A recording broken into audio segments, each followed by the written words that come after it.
you all so much for being here on a bright Cleveland Sunday.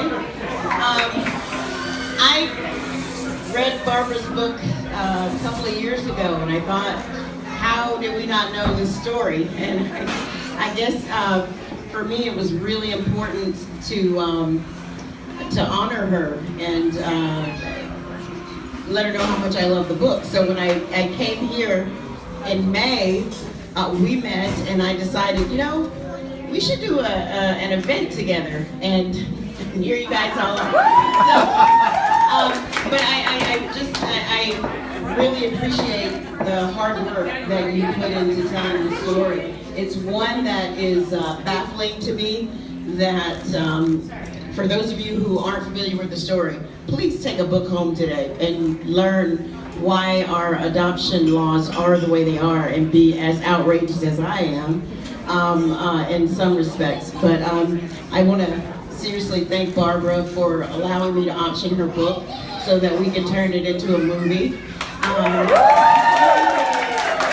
really excited about that. And I am going to turn the mic over to Ms. Barbara Raymond. Thank you guys so much.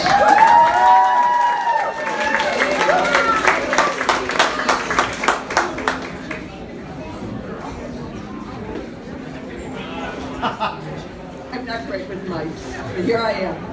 So thank you all for coming. Thank you, Octavia. Yay. Thank you, my agent, Lynn Franklin, who came from Manhattan. Thank you, Betsy Norris, founder and executive director of Adoption Network Cleveland, the best search, advocacy, support, adoption group in the country. Thank you, my brother from Boston, my children, my grandchildren, my friends, my book club members.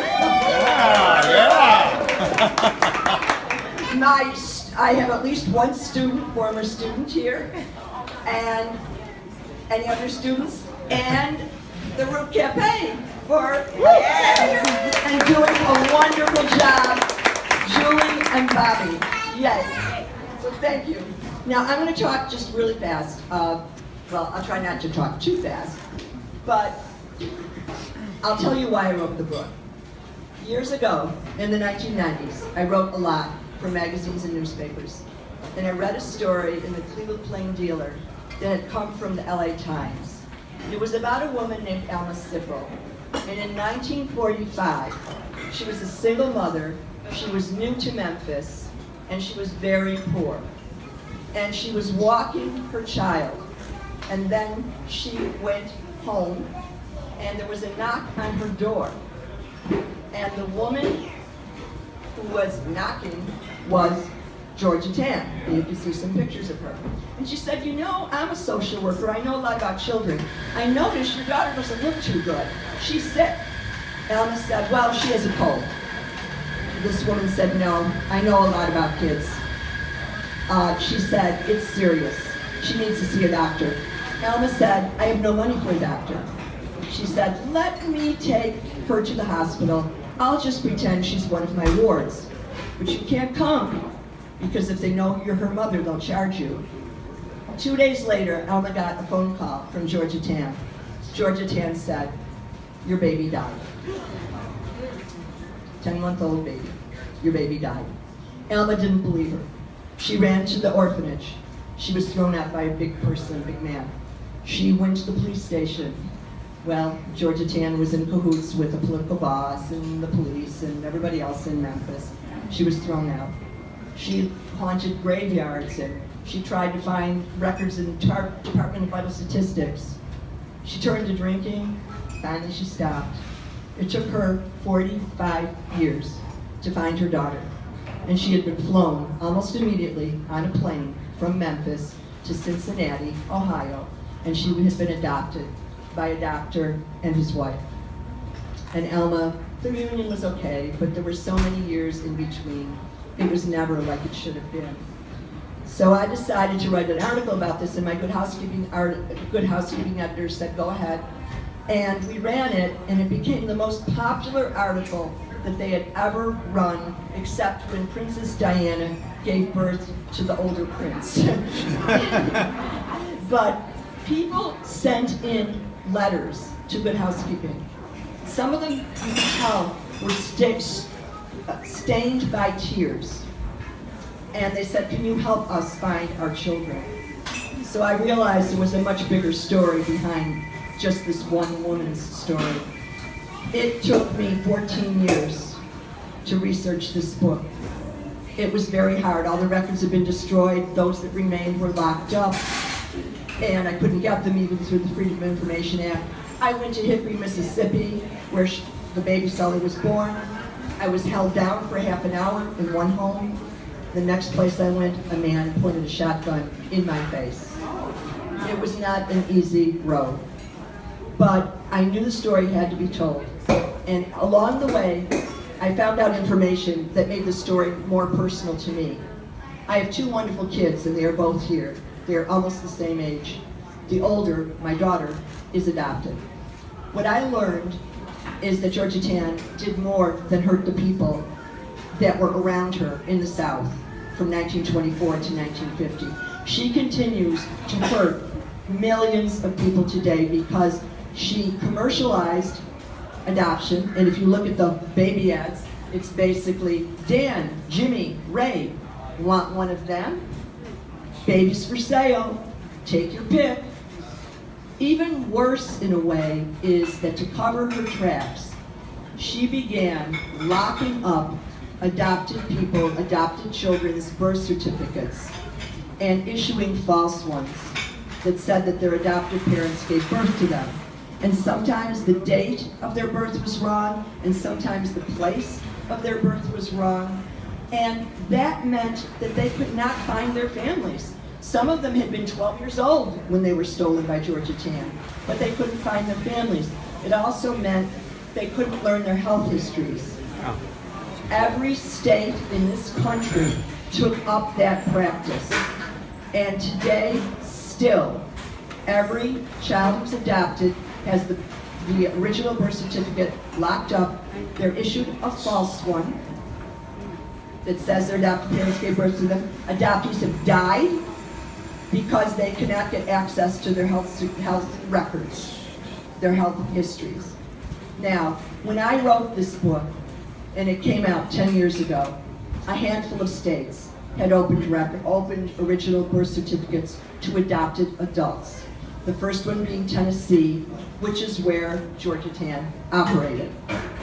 But Ohio has open records, and it's all right.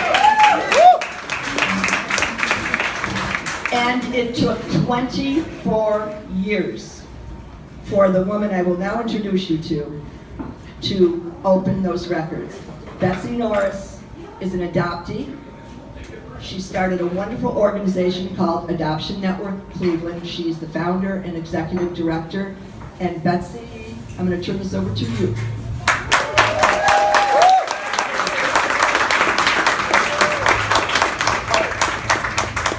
I forgot to thank Jacob from John Carroll.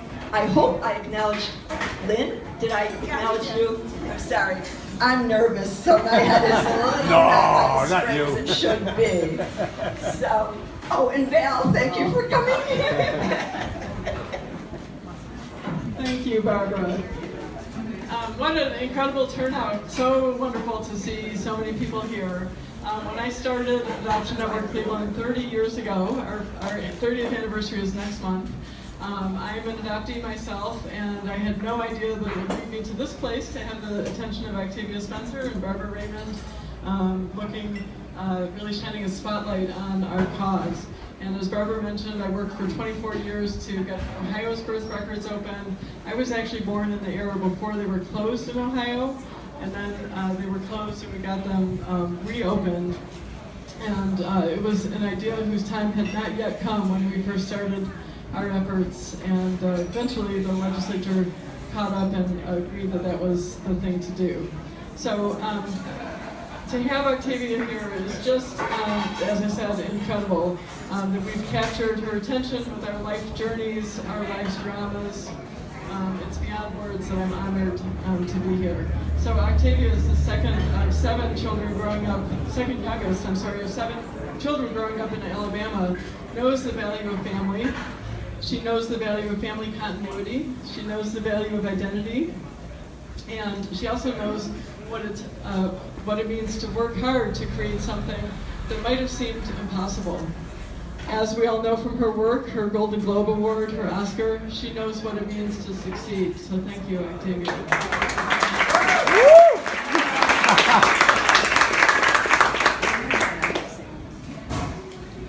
And Barbara, of course, is incredible, as you've heard.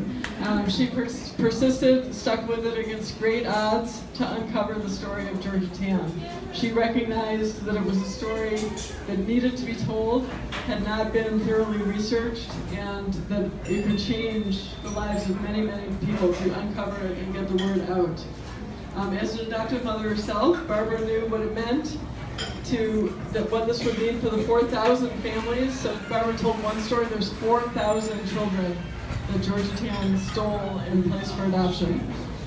For the institution of adoption, for George's evil work and her efforts to cover it up, that created the secrecy in adoption that we continue to live with and still live with in the majority of states to this day, the records being sealed to people to whom they most pertain, the adopted person. I've benefited from Barbara's friendship and her service to Adoption Network Cleveland for many, many years. I remember reading lots of pre-publication drafts of the book as Barbara went along, and what an important movie this is going to be. So thank you, Octavia.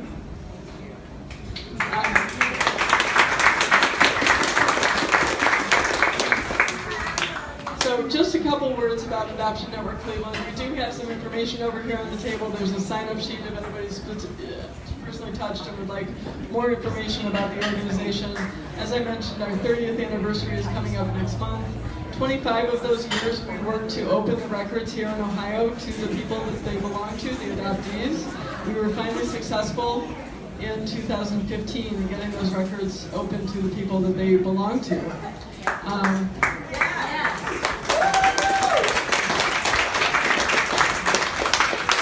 It was a long road. We had legislation over and over and over again from the late 1980s with a partial success in 1996.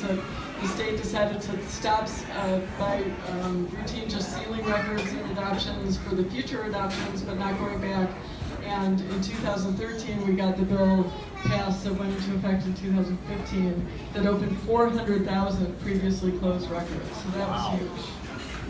So beyond that, Adoption Network Cleveland's role is to provide support, education, advocacy, and we do so much more to fill in the gaps in service that the adoption system leaves off for everyone that's connected by adoption. It's adoptees, birth families, adoptive families, youth in foster care who all too often age out without any family at all, and all the related professionals. So I'd like to thank Julie, the owner of the Root Cafe,